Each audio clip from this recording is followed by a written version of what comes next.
Curiosidad de este proceso, los barranquilleros en aquel momento estaban tratando de lograr que el Congreso habilitara el puerto de Sabanilla para las importaciones y aprovechando el desorden se declaran independientes de Cartagena y crean la provincia de Cibeles. Durante este proceso los barranquilleros redactan la Declaración de Independencia de Barranquilla en inglés y la envían al comandante Royal Navy en Kingston, Jamaica.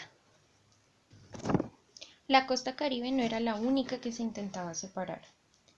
Entre 1840 y 1842, la República de la Nueva Granada es amenazada por la disolución, pues sus obras provincias también se declaran federadas. Como sabemos, las principales rentas del país provenían de lo que producían la aduana en Santa Marta y Cartagena. Los revolucionarios se apoderan de estas aduanas y durante 2 años con esos dineros financian parte de la rebelión. De esta rebelión, por supuesto, hubo de todo. Los documentos de la época hablan pues de que el general Francisco Carmona había logrado levantar un ejército de más o menos 1000 hombres de todo tipo. Es importante señalar esto porque en 1840 el gobierno central comienza la contraofensiva y poco a poco van sometiendo a las demás provincias a su dominio. La última región de la Nueva Granada en ser sometida militarmente por razones geográficas en la costa caribe, es importante resaltar que en los escritos de la época, durante 1842, no va a aparecer más el Mar Caribe. En 1845 es interesante que el general Acevedo, cuando hace una descripción sobre las provincias de la costa norte, dice que ellas limitan al norte con el Océano Atlántico y la división del ejército que va a cubrir la costa norte de Colombia se va a denominar por primera vez la división del Atlántico. En algunos mapas todavía en el siglo XIX vamos a encontrar la denominación Mar del Norte o Mar de las Antillas. El Caribe desaparece. En el desarrollo de ciertas teorías originadas en Europa Occidental sobre la composición de las razas, surgen nuevos criterios para delimitar la geografía de los territorios mediante unos criterios eminentemente racistas.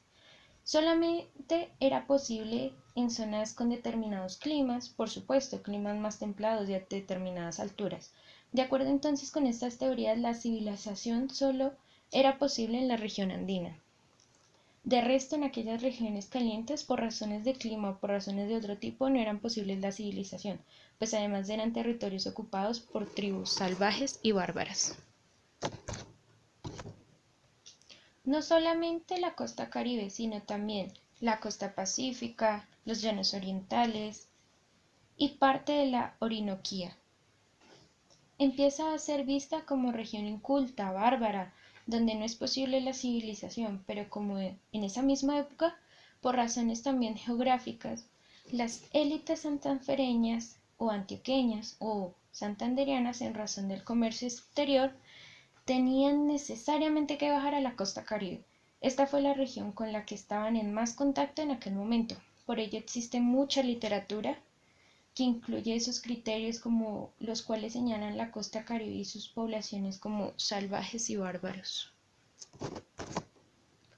Empieza a existir una estigmatización de lo que es el mar, el Caribe y las zonas cálidas. Asociemos a esto lo difícil que era en esa época viajar de Santa Fe de Bogotá a la costa, o de la costa a Santa Fe de Bogotá. Como sabemos, en aquel entonces no teníamos ni los medios de transporte ni las vías que hay hoy en día. Las descripciones de viajeros abundan acerca de todas las penalidades que implica bajar de 200.600 metros más próximo a las estrellas a las orillas del mar. El autor nos da a pensar que el imaginario que se tenía en ese entonces era la imaginación de cómo es el mar. Se preguntaban, ¿será más grande o igual que la laguna de Fontibón? El autor nos brinda la lectura de un corto artículo sobre un joven negrandino que quería viajar a China en 1851. para lo que obviamente tenía que salir por Cartagena, tenía que salir por la costa para abordar el barco que lo transportaría. El joven hablaba sobre que fue abandonar todo, sus amigos, su familia, para este viaje. Habla sobre que el joven veía miseria, desnudez, atraso e ignorancia. Y todo, por otro lado, cuando llegó, oh sorpresa que se llevó, Cartagena, en Cartagena encontró un sentimiento de tristeza y pena al ver la excesividad y la cantidad de negros. El joven expresa que por cada blanco hay 9 o 10 negros. Es una cosa horrible y desconsoladora.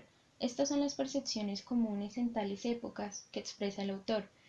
En ese momento, cuando él planteó la hipótesis, la costa es asociada de una u otra manera con la raza caribe, con caníbales, habitada por tribus salvajes no civilizadas.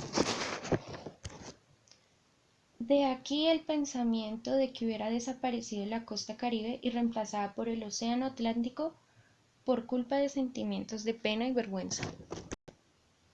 Acontecimientos importantes como lo fue la construcción de la carretera de Medellín hasta llegar al mar van cambiando poco a poco el pensamiento de lo que significa el mar.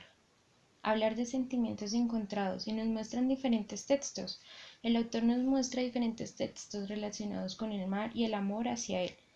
Por último, y para concluir, recuerda la carta que en 1995 le escribió al defensor del lector de El Tiempo.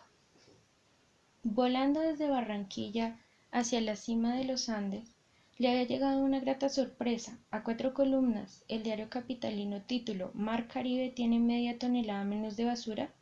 Ya El Tiempo hablaba del Mar Caribe.